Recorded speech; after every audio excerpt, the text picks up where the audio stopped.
हमारा बीच में ये महाविष्णु का स्थान, इसका वर्णन हमारे यहाँ बहुत सुंदर देवी महात्म्य में मार्कंडेय स्वामी ने करके रखा है। लेकिन कौन पढ़ता है आजकल देवी महात्म्य, किसको फुर्सत। ये महाविष्णु का स्थान है और यहाँ जो दो स्थान हैं उसमें इस तरफ बुद्ध और इस तरफ महावीर जी। अब बुद्ध के लोगों ने भी बुद्ध का हाल खराब कर दिया। उन्होंने कहा था कि आप भगवान की बात ही मत करो, पहले ईश्वर की बात मत करो, कोई मूर्ति की भी बात मत करो, क्योंकि जब तक आत्म साक्षात्कार नहीं होता है तब तक लोग न जाने किस किस चीज को पूजेंगे। कोई भी पत्थर देखा उसको पूजने लग जाएंगे। ये क्या जानेंगे कि कौन सी स्वयंभू मूर्ति कौन सी नहीं। तो पहले आत्म साक्षात्कार, आत्म साक्षात्कार, आत्म साक्षात्कार, इसी को पहले जान। इसलिए लोग उनको कहते हैं वो अनिश्वरवाद थी। ये बात नहीं थी, वो बहुत प्रैक्टिकल आदमी थे। शुरू में हम भी यही कहते थे कि बाबा पहले आत्म साक्षात्कार लो फिर बात करें। लेकिन जैसे महाशय जी को देखा कि ध्यान करते हमें आत्म साक्षात्कार नहीं चाहिए, तो आप तशरीफ क्यों ले आए यहाँ तो सिर्फ आत्म साक्षात्कार का काम है और कुछ। यही बुद्ध ने कहा था कि आप पहले आत्म साक्षात्कार को लीजिए। पर जब उन्होंने कह दिया कि किसी चीज की पूजा मत करो, कुछ न करो, आत्म साक्षात्कार को प्राप्त हो, तो इन लोगों ने तरह तरह के उसके ढोंग निकाले और उस ढोंग पे चल पड़े। महावीर जी के लिए क्या कहने, वो तो साक्षात भैरवनाथ जी हैं, बहुत बड़ी चीज। एक बार जंगल में ध्यान करते करते जब वो लौटे तो उनका आधा वस्त्र कुंज में फंस गया। आप बुरा मत मानिएगा, लेकिन जिस बात का मुझे बहुत ही बुरा लगता है, क्योंकि वो भी हमारे बेटे हैं, तो उनका जब वस्त्र आधा फट गया और वो आ रहे थे, कहते हैं कि कृष्ण ने ही उनकी परीक्षा ली कि भाई तू तो अवलिया है, तू तो अवधूत, तुझे क्या जरूरत, मेरे पास तो एक भी कपड़ा नहीं, मैं नंगा खड़ा हूं, मेरे लिए तेरा कपड़ा दे दे। तो उन्हें एक क्षण भर के लिए उसको कपड़ा दे दिया।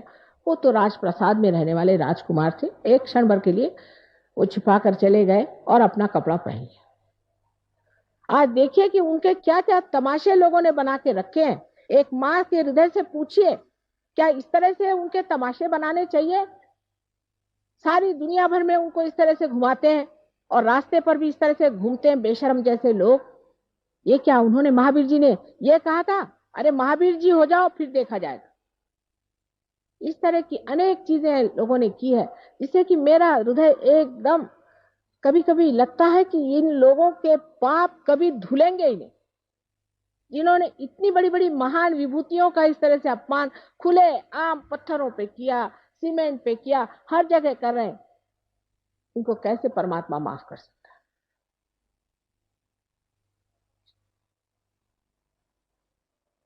नेमिनाथ जी ने जिस वक्त में श्री कृष्ण के साथ, उनके वो भाई, चचेरे भाई थे नेमिनाथ जी, जो कि तीर्थंकर थे, उनको उपरति हो गई।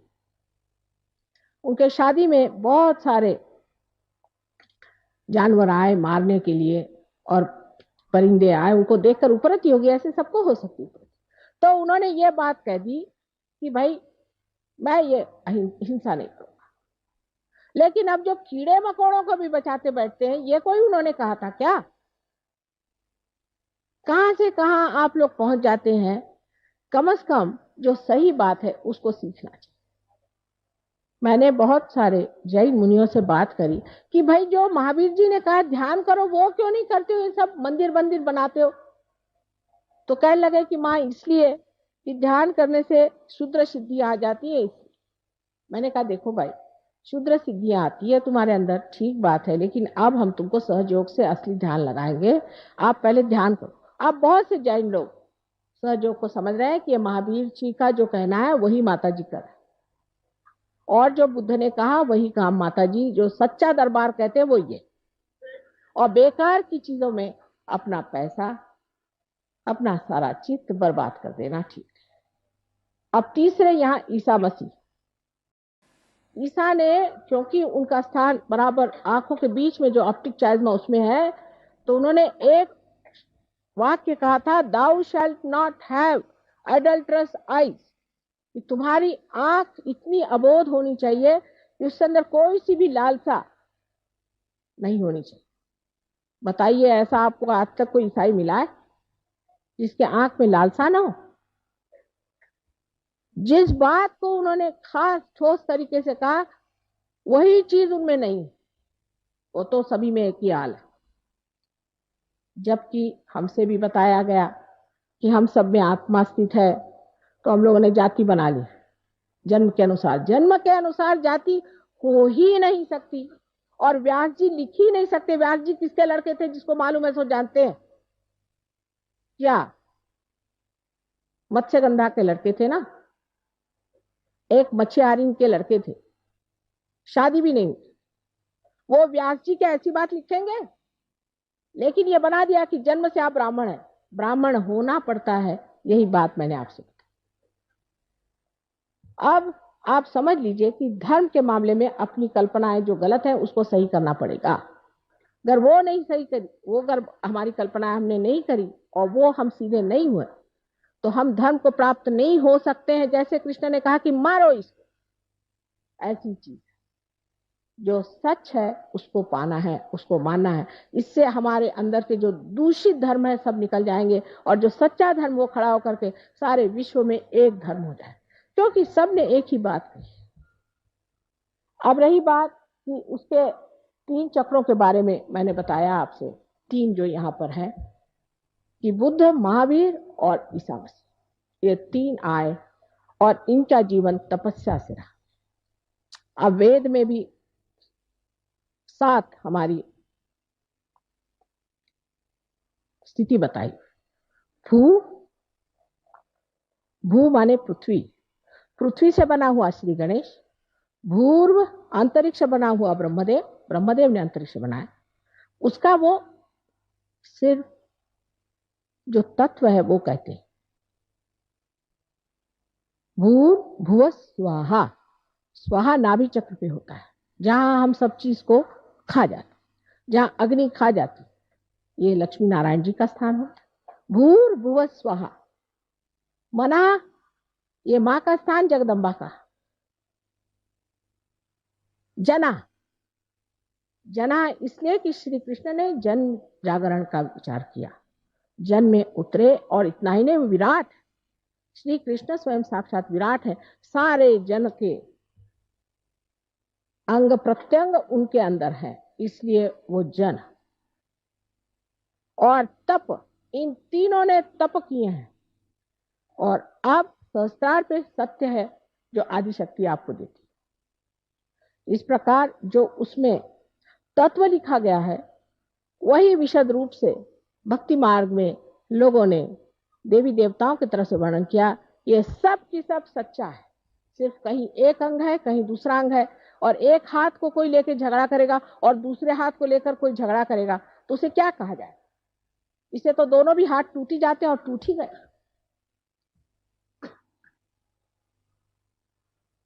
साकार निराकार का भी झगड़ा बिल्कुल बेकार।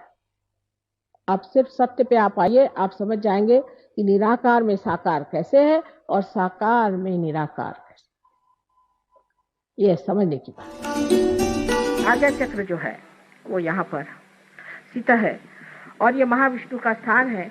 आज्ञा चक्र आपका बहुत जोर से चलना शुरू हो जाता है जिस वक्त आप बहुत ज्यादा सोचते हैं आगे में। यहाँ पर जब बहुत सोच विचार शुरू हो जाता है तब आज्ञा चक्र चलता है। आज्ञा चक्र तब भी चलता है जब मनुष्य अहंकारी होता है।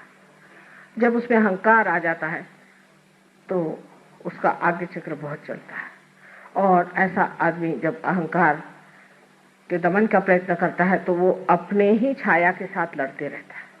अहंकार भी अपनी छाया मात्र मिथ्या है, वो कोई चीज है नहीं, तो अपनी छाया के साथ लड़ता है। उससे लड़ते लड़ते जूझते जूझते वो भी थक जाता है। जब वो बहुत थक जाता है तब वो दूसरे मार्ग ढूंढता है, जैसे वो शराब पीने लग जाएगा या किसी और औरतों के घर जाना शुरू कर देगा, भागने के लिए, अपने से पलायन करने के लिए। वो देख नहीं पाता अपने अहंकार को, और ये स्थिति बहुत लोगों की हो जाती है कि वो घबरा जाते हैं अपने अहंकार से कि बाप रे ये कितना अहंकार मुझे खाए दे रहा है। इस अहंकार के कारण भी एक बड़ी बीमारी अब आने वाली है, जो कि मैंने अमेरिका में बताई है। मैंने एड्स के बारे में बताया था, उसके बाद जो भी नई अल्जाइमर की नई बीमारी शुरू हुई उसके बारे में बताया था, और अब तीसरी बीमारी के लिए बताया आई हूँ कि ऐसे लोग पैरालाइज हो जाएंगे जिनकी आज्ञा चक्र बहुत जबरदस्त चलेगा और जिनमें अहंकार बहुत बढ़ जाएगा, वो एकदम पैरालिसिस हो जाएगा। और पैरालिसिस होने के बाद वो इस तरह का पैरालिसिस होगा कि जब वो चेतन बुद्धि से कोई काम करना चाहे, कॉन्शियस माइंड से, तो कर नहीं पाए। ऐसे तो चलते फिरते रहेंगे और जब सोचेंगे कि मैं चल रहा हूं तो एकदम ठप से गिर जाए।